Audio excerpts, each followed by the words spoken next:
Hello everyone, welcome to October. If you're watching this video, I'm actually outdoors on October 1st looking at a very warm day in the 80s. So I don't know when you're watching this, but I'm enjoying the outdoors right now. I want to share with you a thought for the week, and it comes from an experience I had a few years ago when I was flying from the East Coast back to Chicago O'Hare, and we had an anticipated arrival time.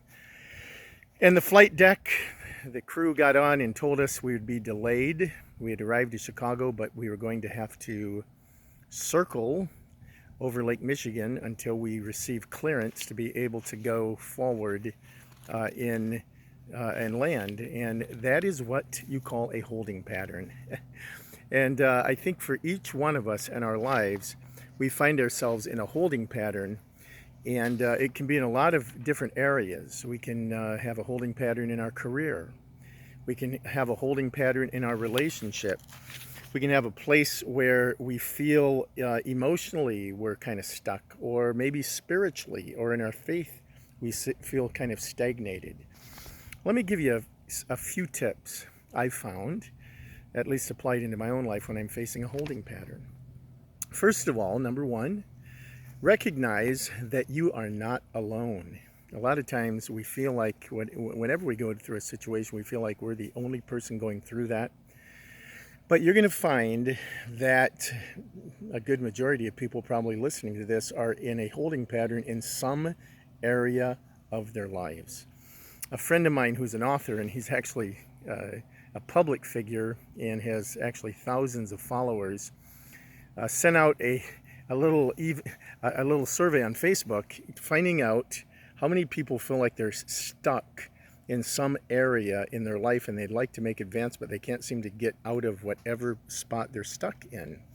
Well, he said in his survey about a little less than 95% of the people who responded said that they feel like they're sort of hemmed in a particular area. So don't feel like you're alone. Secondly, accept this fact, and this is what I've learned, is that much of life involves waiting. We don't like to wait. It's never easy. We have to wait on friends, family members, employees, doctors, email responses, phone calls, and dare I mention the DMV? But waiting's a good part of life. And I think we've been programmed in this technological age for immediacy, that we're looking for an immediate response. And the fact is, unless we learn how to not just wait, we can wait impatiently. But learning how to wait patiently is an important principle in life. Thirdly, here's something I've learned. Use the time you feel stuck as a time for preparation. Regardless of what you're waiting for, don't waste your time. Find strategies. Maybe it's to invest, to learn. Maybe it's to rest, to gain speed for whatever the next thing is, or to grow in competency.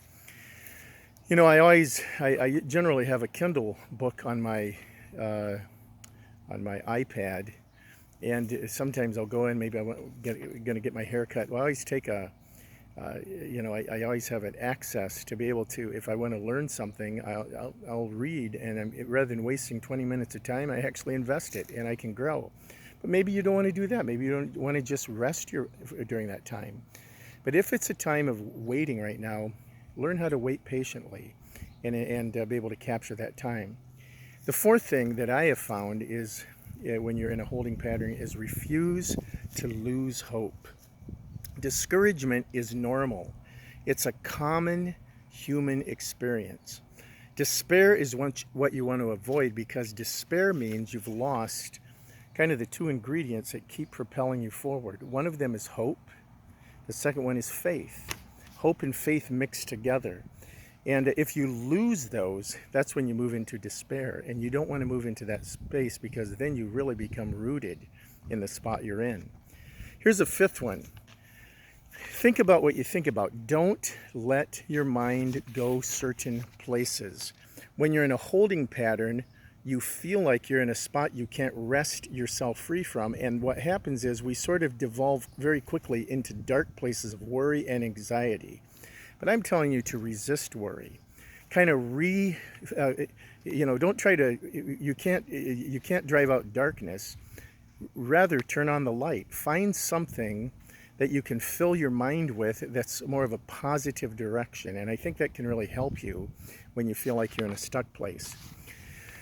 And then one of the things I've done, each morning I usually have a time where I sit and quiet myself. And I call this sitting in the presence of the Lord. But the sixth one comes with this, as this sort of equipping idea, is to discover the intended lesson. Discover the intended lesson. A lot of times we get stuck in the weeds and we lose sight of the big picture. But poke your head above the clouds. Ask this question: what can I learn from this?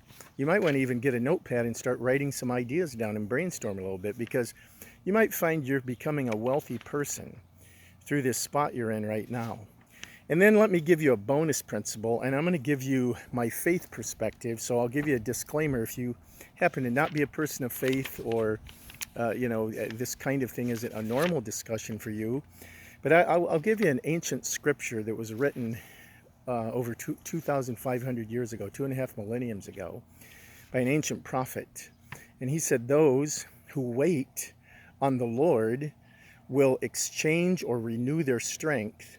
They'll mount up with wings like eagles." You know what I found? I was doing a little research online about eagles. They have the power to fly, continue to stay aloft, even in slow speeds, because the breadth of their wings, it's broad enough to be able to handle the winds that they come across. And the winds of life, or the adversities, actually propel them to stay afloat. And so I would encourage you, spread out your wings, lean into something that's bigger than you. And if you need help processing any of this, my number is 877-322. 322, I just had a brain freeze, 2427, that's extension 5017. Again, 877-322-2724, with the extension being 5017. Thank you. That's a little lengthier than normal, but you have a great weekend.